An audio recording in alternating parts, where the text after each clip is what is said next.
Hi friends, ಎಲ್ಲರೂ ಹೇಗಿದ್ದೀರಾ? ಇವತ್ತಿನ ವಿಡಿಯೋದಲ್ಲಿ ಹೆಸರುಬೇಳೆ ಸೋರೆಕಾಯಿನ ಹಾಕ್ಕೊಂಡು ಕುಕ್ಕರಲ್ಲಿ ಸಿಂಪಲ್ಲಾಗಿ, ಈಸಿಯಾಗಿ, ಬೇಗನೆ ಯಾವ ಥರ ಸಾಂಬಾರು ಮಾಡೋದಂತ ಬನ್ನಿ ಈ ವಿಡಿಯೋದಲ್ಲಿ ನೋಡೋಣ.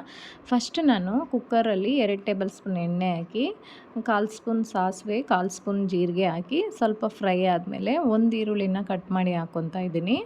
ಈರುಳ್ಳಿ ಸ್ವಲ್ಪ ಫ್ರೈ ಆದಮೇಲೆ 1-2 ಹಸಿಮೆಣ್ಸಿನ್ಕಾಯಿ, ಸ್ವಲ್ಪ ಕರಿಬೇವನ್ನ ಸೇರಿಸಿ ಸ್ವಲ್ಪ ಫ್ರೈ ಆದಮೇಲೆ 2 ಟಮಾಟನ ಸಣ್ಣದಾಗಿ ಕಟ್ ಮಾಡಿ ಹಾಕ್ಕೊತಾ ಇದ್ದೀನಿ. ಟಮಾಟನ ಸ್ವಲ್ಪ ಸಾಫ್ಟ್ ಆಗಬೇಕು. ಟಮಾಟ ಸಾಫ್ಟ್ ಆಗಬೇಕಂದ್ರೆ ಸ್ವಲ್ಪ ಅರಿಶಿನ ಪುಡಿ, ಸ್ವಲ್ಪ ಉಪ್ಪು ಹಾಕ್ಬಿಟ್ರೆ ಬೇಗನೆ ಸಾಫ್ಟ್ ಆಗಿಬಿಡುತ್ತೆ. ಸ್ವಲ್ಪ ಟಮಾಟ ಎಲ್ಲ ಸಾಫ್ಟ್ ಆದಮೇಲೆ ಒಂದು 4-5 ಎಸಳು ಬೆಳ್ಳುಳ್ಳಿ, ಸ್ವಲ್ಪ ಇಂಗು ಕೂಡ ಸೇರಿಸ್ಕೊತಾ ಇದ್ದೀನಿ. ಇಂಗು ಹಾಕಾದ್ಮೇಲೆ ಒಂದು ಅರ್ಧ ಕಾಯಷ್ಟು ಸೋರೆಕಾಯಿನ ಸಿಪ್ಪೆ ಎಲ್ಲ ತೆಗೆದು ಕಟ್ ಮಾಡಿ ಸೇರಿಸ್ಕೊಬೇಕು. ಇಲ್ಲಿ ನಾನು ಖಾರದ ಪುಡಿ ಒಂದು ಅರ್ಧ ಸ್ಪೂನು, ಧನಿಯಾ ಪುಡಿ ಒಂದು ಅರ್ಧ ಸ್ಪೂನು, ಗರಂ ಮಸಾಲ ಒಂದು 1/4 ಸ್ಪೂನ್ ಹಾಕಿ ಸ್ವಲ್ಪ ಮಸಾಲೆ ಎಲ್ಲ ಹಿಡ್ದಾದ್ಮೇಲೆ ಹೆಸರುಬೇಳೆನ ಒಂದು ಅರ್ಧ ಕಪ್ಪಷ್ಟು ಚೆನ್ನಾಗಿ ಒಂದು 3 ಸರಿ ತೊಳ್ಕೊಂಡು ಸೇರಿಸ್ಕೊಬೇಕು.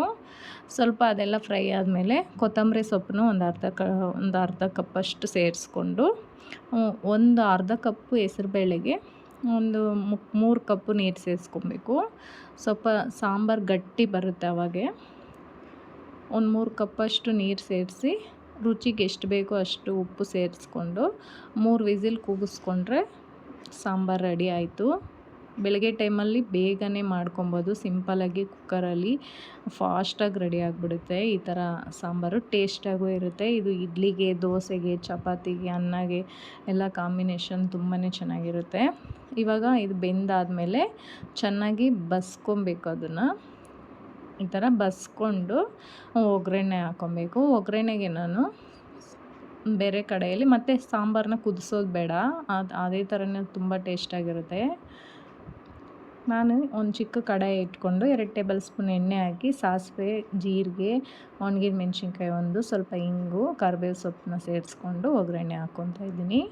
ತುಂಬಾ ಟೇಸ್ಟಾಗಿರುತ್ತೆ. ನೀವು ಟ್ರೈ ಮಾಡಿ ನೋಡಿ. ಪ್ಲೀಸ್ ನನ್ನ ಚಾನಲ್ನ ಯಾರೆಲ್ಲ ಹೊಸದಾಗಿ ನೋಡ್ತಾ ಇದ್ದೀರಾ ಸಬ್ಸ್ಕ್ರೈಬ್ ಮಾಡಿಕೊಂಡು ಈ ವಿಡಿಯೋ ಪೂರ್ತಿಯಾಗಿ ನೋಡಿ.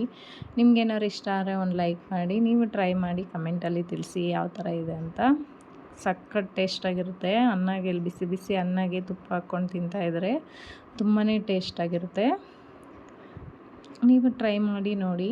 Thank you.